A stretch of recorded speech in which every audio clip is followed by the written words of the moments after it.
The silent ম্যানুর পর্ব সংখ্যা ৬৫। লেখনীতে Diana Imroz lucky. Ahir ও মীর গভীর রাত করে বাড়ি ফিরে। মীর যেতে যেতে ভয় পাচ্ছিল শালুকের জন্য। মীর এত গভীর রাতেও বাড়ির বাইরে ছিল, জানতে পারলে ভীষণ চেঁচাবেন। কিন্তু সৌভাগ্যক্রমে শালুক সজাগ ছিল না তখন। সদর দরজা খুলে দিয়েছে বুলবুল। মীরকে বুলবুল হুমকিও দিয়েছিল, আপনি রাতে করে বাড়ি ফিরেছেন, মালকিনকে বলে দেব। মীর জবাবে বলেছিল, তোর টাকা চাই তো, কত টাকা লাগবে বল। এরপর বুলবুল টাকা চাই, মীর পরে দেবে বলে তখন ওর মুখ বন্ধ করে দেয়। ঘড়ির কাঁটা এখন ঠিক ৩টে এসে থেমেছে। আহির মুখ গম্ভীর করে বসে আছে বারান্দায়। বারান্দার গ্রিল থেকে শো শো করে বাতাস ঢুকছে। শীতল বাতাসে আহিরের শরীর কাঁটা দিয়ে উঠছে। তবু সেখানেই বসে আছে গৌরী ওরফে জেসিয়ারা সারোয়ারি। মেয়েটাকে সে ভীষণ রকম ভালোবাসে। আজ সাহস করে বলেই দিয়েছে তার ভালোবাসার কথা, কিন্তু বিপরীতে তাকে প্রত্যাখ্যান করেছে। আহিরের চোখে জল জমে। কখনো সে অল্পতে কাঁদেনি, আজ কান্না পাচ্ছে, প্রচুর কান্না পাচ্ছে। গৌরী তার হবে না, তাকে পাবে না, ভাবতেই তার কষ্ট হচ্ছে।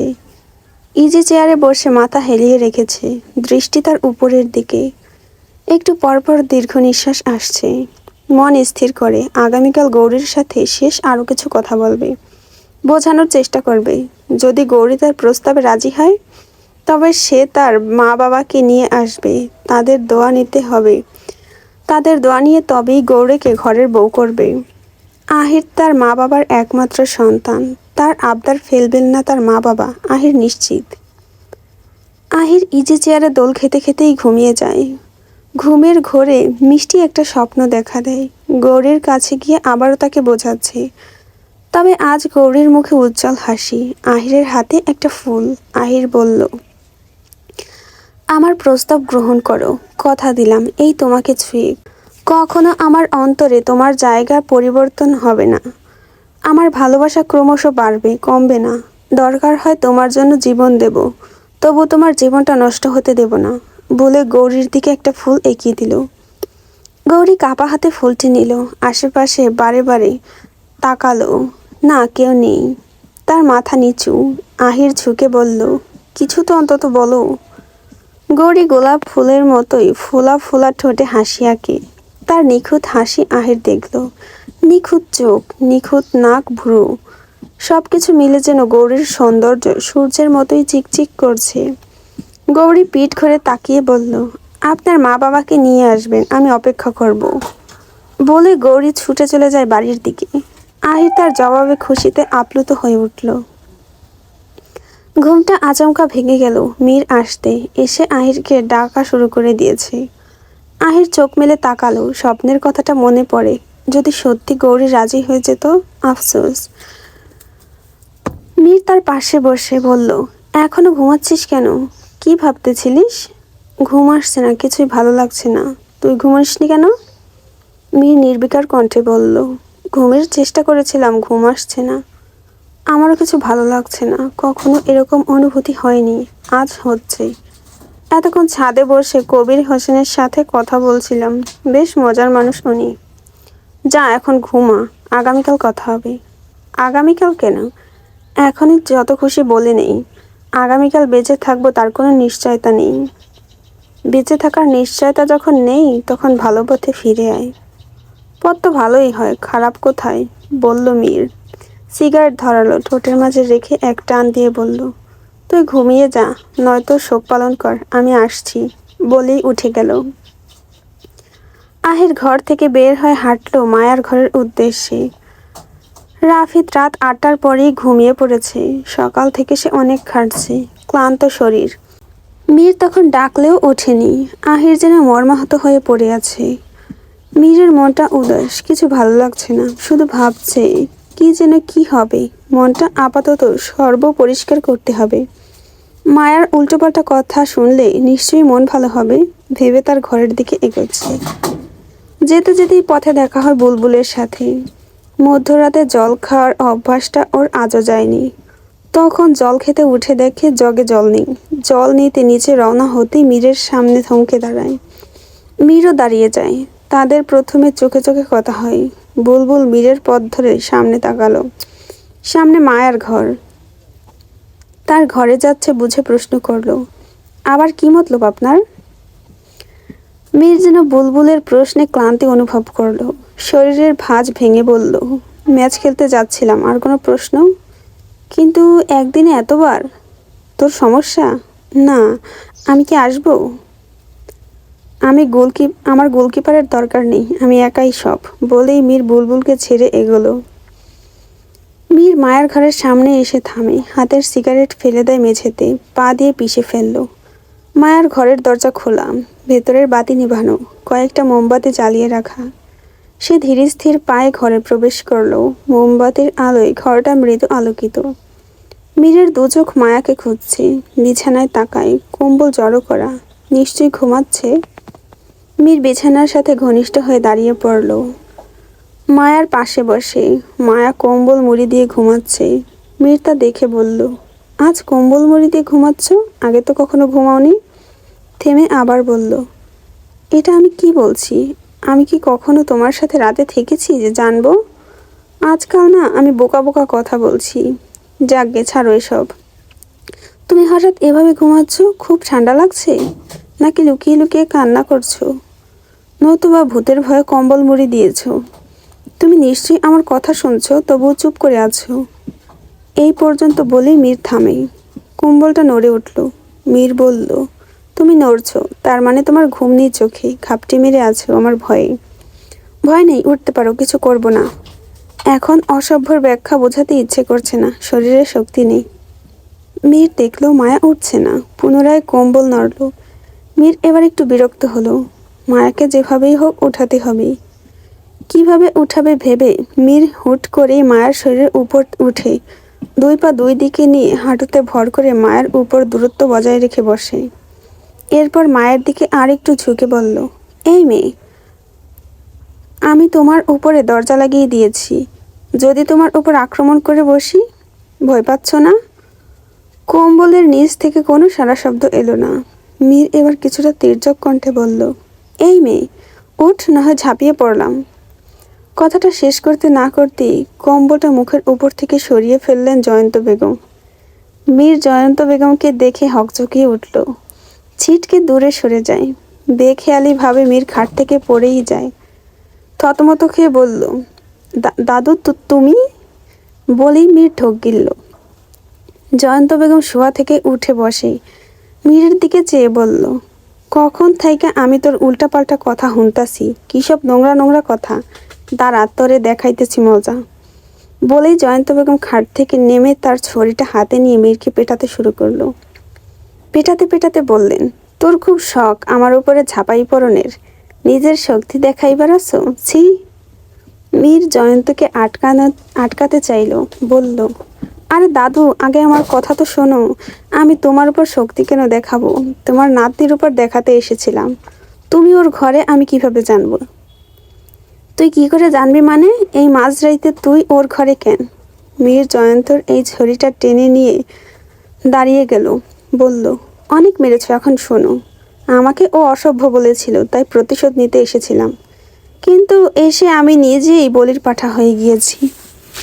জয়ন্ত বেগম সোজা হয়ে দাঁড়ালেন, ঘরের আলো জ্বালালো, বললেন, আর একটু হইলে তো তুই আমার শরীরে ভর দিয়ে দিতি। তোরে বিদেশে এই শিক্ষা দিছে হতচ্ছাড়া? শিক্ষা অনেক পাইছি, কিন্তু কেউ আমারে অসভ্য কয় নাই, আইস তুমি কইলা। আমার কষ্টে কান্না করতে মন চাইতেছে। বলেই থামে মীর। মীরের মুখে আঞ্চলিক ভাষা শুনে জয়ন্ত কিছুটা অবাক হলেন। চোখ ছোট ছোট করে মীরের দিকে তাকিয়ে রইলেন। মীর ছড়ির দিকে চেয়ে এতক্ষণ কথা বলছিল। জয়ন্তকে চুপচাপ দেখে চোখ তুলে তার দিকে তাকালো। নিজের বলা আঞ্চলিক ভাষার কথাগুলো তার কানের কাছে ভেসে উঠল। বিড়বিড় করে বলল, আমি কি বললাম? কি ভাষায় কথা বললাম? তোর মাথাটা গেছে নাকি? বুড়ি, তোমার জন্য আমার ভাষা পরিবর্তন হয়ে গেছে।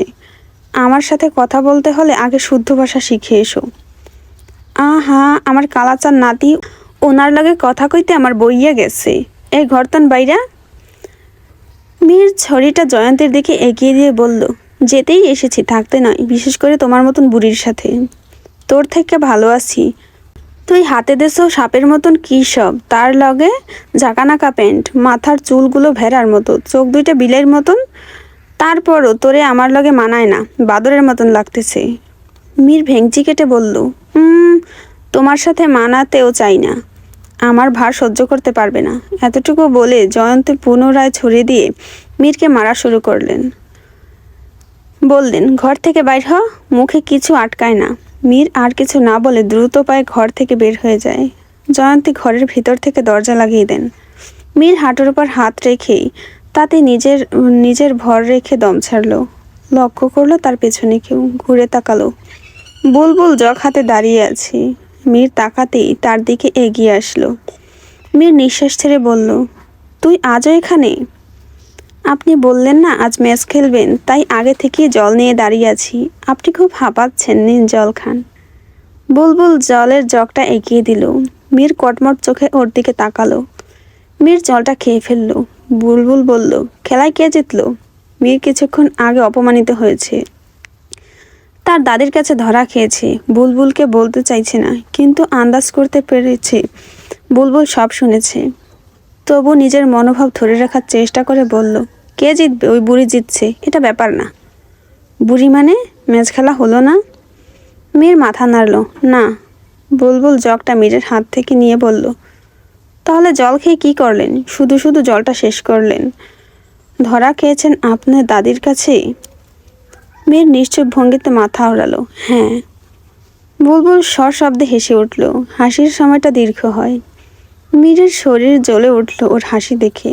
বুলবুল হাসি থামিয়ে কৌতুকের ভঙ্গিতে বলল, আচ্ছা, এই ম্যাচ খেলাটা কি? মানে এর আগে কোনোদিন শুনিনি এই নাম। মীর কোনো জবাব না দিয়ে বিরক্ত হয়ে হাঁটতে শুরু করলো। বুলবুল তার পিছু নিল। পেছন থেকেই প্রশ্ন ছুড়ছে, বলুন না ম্যাচ খেলার মানে কি? মীর থম মেরে দাঁড়িয়ে বলল, ইংল্যান্ডে এক ধরনের খেলা হয়, ওটাকে ম্যাচ বলে। চলুন আমি আর আপনিও খেলি, আমি কখনো দেখিনি। বুলবুলের মুখে কথাটি শুনে মীর কপাল চাপড়িয়ে ছাদের দিকে চলে যায়। ছাদে এখনো বসে আছে মায়া ও তৃষ্ণা। তৃষ্ণা রাত জাগতে চায়নি, মায়ার জোড়াজুড়িতে বাধ্য হয়ে ছাদে বসে আছে। মায়ার ঘুম নেই আজ। রাত পোহালি বিয়ের তর্জমা। রাত শেষের দিকে শেফালি এসেছে। ওকেও মায়া বেশ কিছুক্ষণ আগে ডেকেছিল, চা চেয়ে এসেছিল। মাথা ব্যথা করছে সেই কখন থেকে মায়ার। তখনই শেফালিকে ডেকে চা তৈরি করতে বলেছিল আদা দিয়ে। শেফালি চা এনে দেয় মায়াকে। মায়া তাৎক্ষণিক চা খাবে না বলল, মন ওঠানামা করলো। শেফালি তীব্র রেগে গেল। মাঝরাতে ওর ঘুম ভেঙেছে, তার উপরে রাতে চা করতে হয়েছে, এখন খাবে না বলছে। মায়া চোখের জল বিসর্জন দিচ্ছে। মীরকে তার মনের কথা সরাসরি বলবে কিনা ভাবছে। আত্মসম্মানবোধের কথা চিন্তা করে আবার নিজেকে গুটিয়ে নিচ্ছে। ভালোবাসা যেখানে, সেখানে আত্মসম্মানবোধ আগে। মায়ার সত্তাই তাকে প্রশ্ন করলো, জবাব মিলছে না। শেফালি মায়ার দিকে এগিয়ে এলো। চাটা খান, মাথা ব্যথা কমবে, না খাইলে আমার কষ্ট বৃথা যাইব। উফ, একা ছাড় আমায়, তোর চা তুই খা। এখনো চা অনেক গরম, শেষবার জিগাইমু, খাইবেন না? শেষবার জিজ্ঞেস করবি সেটাও আবার বলে নিস, যা এখান থেকে। শেফালি বিদ্যুৎ গতিতে ছুটে চলল ছাদ থেকে নিচের দিকে। ছাদের দরজার কাছে এসে মীরের সাথে ধাক্কা খেল। শেফালি পড়ে যায় মেঝেতে। মীর ব্যস্ত পায়ে ছুটে আসছিল, তখন জয়ন্তের সামনে লজ্জায় পড়েছিল। মেজাজ বিগড়ে আছে, সেই ক্রোধ যেন তার হাঁটার গতির উপর ছিল। শেফালি পায়ের ব্যথায় কোকিয়ে উঠল। ওরে মা বলে চিৎকার দিয়ে উঠল। মায়া তৃষ্ণা এগিয়ে আসে। মীর মাথায় হাত দিয়ে বলল, আজকে সকালে ঘুম থেকে উঠে কার মুখ দেখেছিলাম কে জানে। পরক্ষণেই মনে হলো আজ রাত শেষ পর্যায়ে, আগাম দিন ইতোমধ্যে হাজির। সে তো নির্ঘুম কাটিয়েছে। পুনরায় মীর মায়াকে শুনিয়ে শুনিয়ে বলল, ধাক্কা খেলাম তো খেলাম, অন্য কারোর সাথে খেলে ভালো হতো। মায়া মীরের মুখোমুখি দাঁড়িয়ে বলল, এত রাতে এখানে কি? আর শেফালিকে ধাক্কা দিলেন কেন? আমি ওকে ধাক্কা কোথায় দিলাম, বরং ও এসে আমার গায়ে পড়েছে। শত হোক, আমার মতো সুদর্শন পুরুষকে সবার মনে লাগে, ও না হয় একটু দেহে লাগাতে চাইছে। আপনি খুব বাজে। লেখা আছে কোথাও? আপনার সারা শরীরেই লেখা। শুনে মীর পরনের জ্যাকেট খুলতে চাইল। বলল, তাহলে কাপড় খুলে দেখাচ্ছি। ছি, চলে যান এখান থেকে। আপনার জন্য কোনো শান্তি পাচ্ছি না। তোমাকে চির শান্তি দিতেই এসেছিলাম, কিন্তু ঘুরে ফিরে শয়তানের সাথে দেখা হয়েছে। মায়া ঠোঁট চেপে হেসে বলল, দাদুর সাথে নিশ্চয়ই দেখা হয়েছে। আমার ঘরে গিয়েছিলেন, আমাকে বলা কথাগুলো ওনাকে বলেছেন। উনি আপনাকে নিশ্চয়ই লাঠিপিটা করেছে। মায়া একশ্বাসে কথাগুলো বলল খুব উৎফুল্লতার সাথে। বলা শেষেই হেসে উঠল। অট্ট হাসিতে তলিয়ে গেল সে। মীর মায়ার মুগ্ধকার হাসি দেখছে নেশাভরা চোখ জোড়া নিয়ে। এসেছিল মায়াকে ধমকাবে বলে, কিন্তু তার মসৃণ স্নিগ্ধ হাসিতে তার রাগ গলে মোমের মতন গেল। তার ঠোঁটে এক চিলতে হাসি ভেসে উঠল। মায়া হাসি মাখা মুখটি একদিকে সরিয়ে নিল। মীর ঘাড় কাত করে চেয়ে রইল তার পানে। মীর দুই ঠোঁট সরু করে শ্বাস ছেড়ে বলল, মায়াবতী, এভাবে হেসো না। তোমার আগুন মাখা হাসিতে যেন হৃদয় গলে যায়। মায়া হাসি থামিয়ে দিল। মীরের দিকে তাকালো। মীর তাৎক্ষণিক নিজের বক্তব্য ঘুরিয়ে ফেলতে চাইল। এটা তোমাকে বলিনি, একজন লেখিকার কথা। শেফালি ও তৃষ্ণা ছাদ থেকে চলে যায়। মায়া চিলেকোঠার পাশে এসে দাঁড়ালো আলগোছে দেওয়ালের সাথে। মীর তার সামনে পায়চারি করলো কিছুক্ষণ। এরপর সেও দুই হাত সম্মুখে রেখে দেওয়ালের সাথে মায়ার পাশেই দাঁড়ালো। মায়া তার দিকে চেয়ে শীতল কণ্ঠে বলল, আমার হাসির প্রশংসা করছিলেন? একদমই না।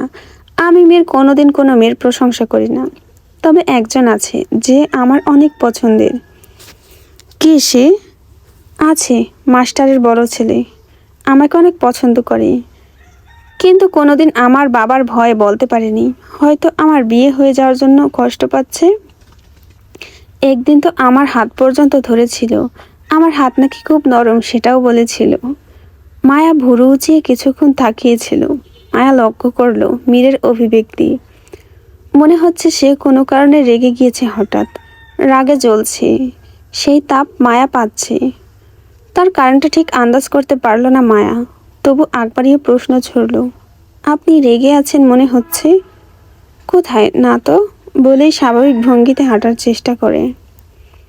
মায়া প্রসঙ্গ বদলে বলল, তখন নিশ্চয় দাদুর মার খেয়েছেন। তুমি মার খাইয়েছ, এর শোধ তুলব আমি। অপেক্ষায় রইলাম। আমিও অপেক্ষায় আছি সেই উত্তম সময়ের, বলে ঠোঁট বাঁকিয়ে হাসে মায়া। তার হাসির কারণ মীর মার খেয়েছে বলে। মীর তার সামনে গিয়ে বলল, খুব মজা পাচ্ছ তাই না? কণ্ঠে যেন মীরের সুর মাখা। মায়া কিছু না বলে পুনরায় বলল, সত্যি হাসি পাচ্ছে মীর। মীর বাঘ হানতান কত কি বলেছিলেন। থেমে আবারও হাসে মায়া। মীর তাকিয়ে আছে বিনা পলকে। মায়া মীরের দৃষ্টি লক্ষ্য করে বলল, ওভাবে কি দেখছেন? তোমাকে যতই দেখি ততই যেন দেখতে ইচ্ছে করে, তবু দেখার তৃষ্ণা মেটে না যেন।